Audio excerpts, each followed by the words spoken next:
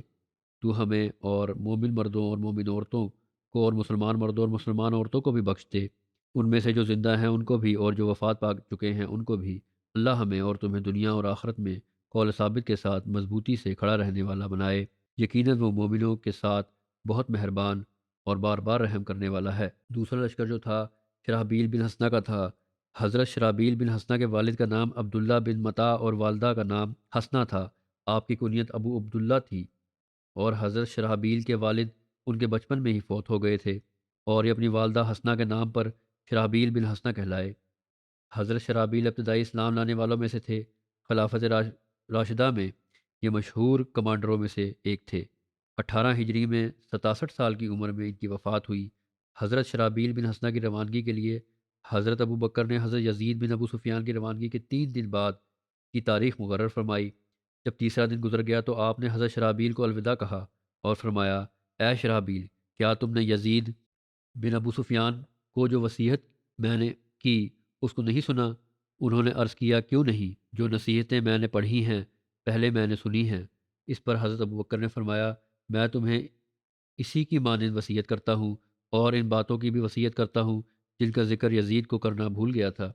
میں تمہیں نماز وقت پر ادا کرنے کی وصیت کرتا ہوں،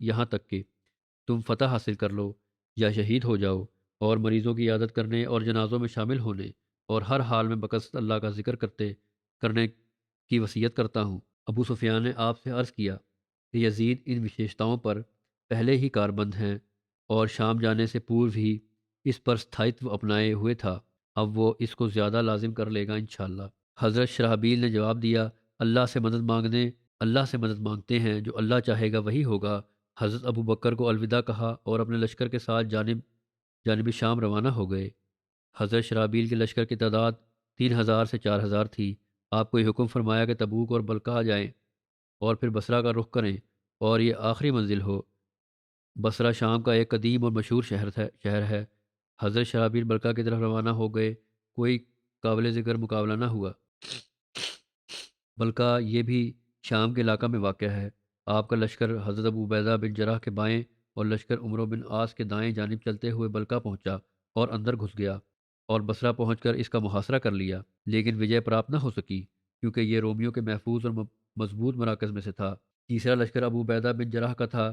حضرت ابو عبیدہ بن جراح کا نام عامر بن عبداللہ تھا، اور ان کے والد کا نام عبداللہ بن جراح تھا۔ حضرت ابو عبیدہ اپنی کنیت کی وجہ سے زیادہ مشہور ہیں، جبکہ آپ نے نسب کو آپ کے دادا جراح سے جوڑا جاتا ہے۔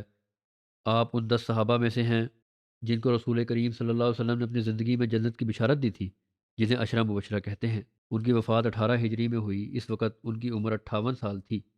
تیسرا لشکر جو حضرت ابو بکر نے شام کی اور روانہ کیا، جیسا کہ میں نے کہا اس کے امیر حضرت ابو عبیدہ تھے۔ ان کو حمص کی اور روانہ فرمایا۔ حمص بھی دمشق کے قریب شام کا ایک قدیم شہر ہے اور بڑا شہر ہے۔ حضرت ابو عبیدہ کے لشکر کی تعداد 7,000 تھی، جبکہ ایک روایت کے مطابق آپ کے لشکر کی تعداد 3,000 سے 4,000 تھی۔ حضرت ابو عبیدہ راستے میں گزرتے ہوئے بلقا کی ایک بستی ماب کے پاس گزرے۔ یہ کوئی شہر نہیں تھا بلکہ خیموں کی ایک بستی تھی۔ وہاں کے لوگوں سے آپ کی جنگ ہوئی، مگر پھر ان لوگوں نے آپ سے صلح کی درخواست کی، جس پر آپ نے ان کے ساتھ صلح کر لی۔ یہ سب سے پہلی صلح تھی جو شام کے علاقہ میں ہوئی۔ حضرت ابو بکر نے حضرت ابو عبیدہ کے ساتھ قیس بن جبیرہ کو بھی روانہ فرمایا۔ حضرت ابو بکر نے ان کے بارے میں ابو عبیدہ کو وصیت کرتے ہوئے فرمایا، تمہارے ساتھ عرب کے شہ سواروں میں سے ایک مہان پرتشٹھا اور درجے کا ویکتی ہے۔ میں نہیں سمجھتا کہ جہاد کے معاملے میں اس سے بڑھ کر کوئی نیک نیت ہو۔ اس کی رائے اور مشورے سے اور جنگی قوت سے مسلمان دستپرہ نہیں ہو سکتے۔ اس کو اپنے سے قریب رکھنا اور اس کے ساتھ لطف و کرم کا برتاؤ کرنا اور اسے یہ محسوس کرانا کہ تم اس سے بے نیاز نہیں ہو، اس سے تمہیں اس کی خیر خواہی حاصل رہے گی اور دشمن کے مقابلے میں اس کی کوششیں تمہارے ساتھ ہوں گی۔ حضرت ابو عبیدہ وہاں سے چلے گئے تو حضرت ابو بکر نے قیس بن حبیرہ کو بلایا اور فرمایا، تمہیں ابو عبیدہ امین امت کے ساتھ بھیج رہا ہوں۔ ان پر اگر ظلم کیا جائے تو وہ اس کے بدلے میں ظلم نہیں کرتے، اور اگر ان کے ساتھ درویوار کیا جائے تو معاف کر دیتے ہیں، اور ان سے تعلق توڑا جائے تو اس کو جوڑنے کے لیے کوشاں ہوتے ہیں۔ مومنوں کے ساتھ بڑے رحیم ہیں اور کفار کے مقابلے میں سخت ہیں۔ تم ان کی اوگیا نہ کرنا اور یہ تمہیں خیر ہی کا حکم دیں گے۔ میں نے ان کو حکم دیا ہے کہ وہ تمہاری بات سنیں، لہٰذا تم انہیں اللہ کا تقوی اختیار کرتے ہوئے مشورہ دینا۔ ہم سنتے آئے ہیں کہ تم شرک اور دور جاہلیت میں جنگ کے تجربہ کا سردار ہو، جبکہ جاہلیت میں گناہ اور کفر پایا جاتا تھا، لہٰذا تم اپنی قوت اور بہادری کو اسلام کی حالت میں کافروں اور ان لوگوں کے خلاف استعمال میں لاؤ جنہوں نے اللہ کے ساتھ شریک ٹھہرایا ہے۔ اس میں اللہ تعالیٰ نے تمہارے لیے اجر عظیم اور مسلمانوں کے لیے عزت و غلبہ رکھا ہے۔ یہ نصیحت سن کر قیس بن حبیرہ نے عرض کیا، اگر آپ زندہ رہے اور میں ابھی زندہ رہا تو آپ کو میرے بارے میں مسلمانوں کی حفاظت اور مشرکوں کے خلاف جہاد کی ایسی خبریں پہنچیں گی جو آپ کو پسندیدہ ہوں گی اور آپ کو خوش کر دیں گی۔ حضرت ابو بکر نے فرمایا، تم جیسا شخص ہی ایسا کر سکتا ہے۔ اور جب ابو بکر کو جابیہ میں 2 کمانڈروں کے ساتھ ان کی مبارزت اور ان کے دونوں کی موت کے گھاٹ اتار دینے کی خبر پہنچی تو آپ نے فرمایا، قیس نے سچ کر دکھایا اور وعدہ اپنا پورا کر دیا۔ یہ باقی ورنن ہے اور آئندہ چلتا رہے گا۔ اس وقت میں ایک شہید کا بھی ذکر کرنا چاہتا ہوں۔ ایک ہمارے شہید نصیر احمد صاحب ہیں جو عبد الغنی صاحب کے بیٹے تھے، روا میں دارالرحمت شرکی میں رہتے تھے۔ 12 اگست کو ایک احمدیت کے دشمن نے خنجروں کے وار کر کے ان کو شہید کر دیا۔ انا للہ و انا الیہ راجعون۔ تفصیلوں کے مطابق نصیر احمد صاحب بس اسٹاپ پر اپنے ایک اخبار فروش دوست کے پاس رکے تو ایک مذہبی جنونی حافظ شہزاد حسن وہاں آ گیا اور ان سے پوچھا کہ کیا آپ احمدی ہیں، جس پر نصیر احمد صاحب نے جواباً کہا کہ میرا تعلق جماعت احمدیہ سے ہے، جس پر مذکورہ شخص نے جماعت مخالفانہ نعرے بازی کا مطالبہ کیا اور انکار کرنے پر اپنے تھیلے سے خنجر نکال کر نعرے لگاتے ہوئے نصیر احمد صاحب پر وار کیے، متعدد وار کیے اور چند سیکنڈ میں اتنے وار کیے کہ وہ جان لیوا ثابت ہوئے۔ بہرحال خنجر کے متعدد واروں کی تاب نہ لاتے ہوئے یہ شہید ہو گئے۔ ان کی عمر شہادت کے وقت 62 سال تھی۔ وقوع کے گھٹنا کے بعد قاتل نے اپنے بیان میں کہا کہ مجھے اس کام پر کوئی شرمندگی نہیں ہے اور آئندہ بھی موقع ملا تو اس کام سے گریز نہیں کروں گا۔ یہ سارا واقعہ جو ہوا ہے 1-2 منٹ میں ہی ہوا، بلکہ 1 منٹ کے اندر اندر ہی، اور کہتے ہیں کہ 2 منٹ 2.5-3 منٹ کے اندر اندر ان کو ہسپتال میں پہنچا دیا تھا، لیکن بہرحال اللہ کو یہی منظور تھا اور جو بھی وار تھے وہ جان لیوا ثابت ہوئے اور شہید ہوئے۔ شہید مرحوم کے خاندان میں احمدیت کا نفوذ شہید مرحوم کے دادا مکرم فیروز الدین صاحب آف رائے پور ضلع سیالکوٹ کے ذریعے ہوا، جنہوں نے 1935 عیسوی میں خلافت ثانیہ میں بیعت کر کے احمدیت میں شمولیت اختیار کی تھی۔ پرائمری تعلیم کے بعد انہوں نے آگے نہیں پڑھائی کی، اپنے آبائی پیشہ زمیندارہ سے جڑ گئے۔ 10 سال پہلے یہ پھر باہر بھی کچھ عرصہ رہے، ملیشیا وغیرہ میں ملازمت کرتے رہے، پھر پاکستان آ گئے۔ 10 سال پہلے یہ رائے پور ضلع سیالکوٹ سے روا شفٹ ہوئے۔ آج کل فارغ تھے، کوئی کام نہیں کر رہے تھے، دل کے مریض بھی تھے، زیادہ وقت محلہ کی سطح پر جماعتی خدمات میں گزارتے تھے۔ اس وقت بھی مجلس انصار اللہ میں بطور منتظم انصار اور محصل شعبہ مال خدمت کی توفیق پا رہے تھے۔ بے شمار خوبیوں کے مالک تھے، محلے میں ہر کسی کی مدد، بالخصوص یتامہ اور غریبوں کی مدد کے لیے ہر دم تیار رہتے تھے۔ مسجد کی صفائی کا بھی خاص خیال رکھتے، نہایت دیانتدار، محنتی، ملنسار اور دلیر انسان تھے۔ ٹانگ میں ان کی چوٹ لگنے کی وجہ سے فریکچر ہو گیا تھا، اس کی وجہ سے چلنے میں بھی دقت تھی، لیکن اس کے باوجود بھی رات کے وقت جماعتی طور پر اگر بلایا جاتا ڈیوٹی اور پہرے کے لیے تو حاضر ہو جاتے۔ خطبہ سننے کا باقاعدہ انتظام تھا، نمازوں کی ادائیگی کا بالخصوص اہتمام کرتے اور جائزہ بھی لیتے اپنے محلے میں۔ خلافت سے ان کا والہانہ عشق تھا۔ نماز فجر کے بعد 1 گھنٹہ موبائل فون پر تلاوت کی سماعت کرنا اور ان کا روزانہ کا معمول تھا، اور تقریباً روزانہ دعا کے لیے قبرستان جاتے تھے، بہشتی وغیرہ میں بھی۔ اور صدر محلہ کہتے ہیں کہ جب بھی جماعتی کام کے لیے ضرورت پڑتی شہید مرحوم فوراً حاضر ہوتے، اور کبھی ایسا نہیں ہوا کہ انہوں نے انکار کیا ہو۔ مرحوم کی بیٹی مبارکہ صاحبہ کہتی ہیں کہ شہادت سے چند دن قبل انہوں نے خواب میں دیکھا کہ لوگوں کا ہجوم ہے اور صدمہ کا ماحول ہے، جس پر صدقہ بھی دیا گیا۔ شہید مرحوم گزشتہ کچھ عرصہ سے خود بھی بار بار اظہار کرتے تھے کہ مجھے ایسا لگتا ہے کہ میرا وقت کم رہ گیا ہے۔ ان کی اہلیہ پروین اختر صاحبہ کے علاوہ 3 بیٹیاں ہیں جو ان کی یادگار ہیں۔ اللہ تعالیٰ ان سب کو صبر اور حوصلہ عطا فرمائے۔ ان کے بھائی تنویر اختر صاحب کہتے ہیں کہ ظاہری تعلیم اور جماعت کے متعلق اگرچہ علم اتنا نہیں تھا، لیکن بچپن سے ہی جماعت کے لیے بے حد غیرت تھی اور خلافت سے بے انتہا پیار تھا۔ ایک سادہ دل اور بے نفس انسان تھا اور دوسروں کو خوش دیکھ کر خوشی پاتا تھا۔ لاہور سے عیدوں کے موقع پر گھر آتے تو بہت سے کھانے پینے کا سامان لے کر آتے اور ہمیشہ بہت اچھے نئے کپڑے اور اپنے لیے سلائی کروا لاتے، اور صرف کہتے ہیں کہ عید کے روز پہنتے، اور پھر وہ سوٹ کیونکہ میں وقف زندگی تھا تو مجھے دے دیا کرتے تھے اور میرا پرانا سوٹ لے لیتے تھے۔ ان کے بھتیجے کہتے ہیں کہ فون ہر وقت اپنے ساتھ رکھتے تھے کہ جماعت میں سے کسی کو مدد کی ضرورت پڑ سکتی ہے، اگر فون نہ ہوا تو رابطہ کس طرح ہوگا۔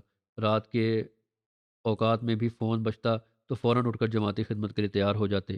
روا کے کونے کونے میں بھی مدد کے لیے جانا پڑتا تو جاتے، خون کے عطیات کے لیے ہمیشہ تیار رہتے اور اس طرح بے شمار لوگوں کی جانیں بچانے کا سبب بنے۔ دل کی بیماری کی آپ نے کبھی پرواہ نہیں کی۔ آپ کے نزدیک ضرورت مندوں کی مدد کرنا اخلاقی فرض تھا، جس کی آپ کی بیماری سے زیادہ جس کی اہمیت آپ کو زیادہ تھی۔ اللہ تعالیٰ شہید مرحوم کے درجات بلند فرمائے اور جنت الفردوس میں اعلیٰ مقام عطا کرے، اور پسماندگان کا بھی حامی و ناصر ہو۔ ان کی نیکیوں کو جاری رکھنے کی ان کی اولاد کو بھی توفیق دے۔ نماز کے بعد میں انشاءاللہ جنازہ غائب بھی پڑھاؤں گا ان کا۔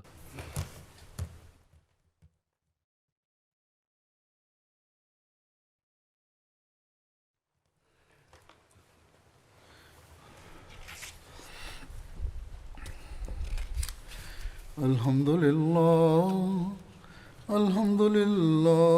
نحمده ونستعينه ونستغفره ونؤمن به ونتوكل عليه ونعوذ بالله من شرور أنفسنا ومن سيئات أعمالنا، من يهده الله فلا مضل له ومن يضلل فلا هادي له، ونشهد أن لا إله إلا الله ونشهد أن محمدا عبده ورسوله.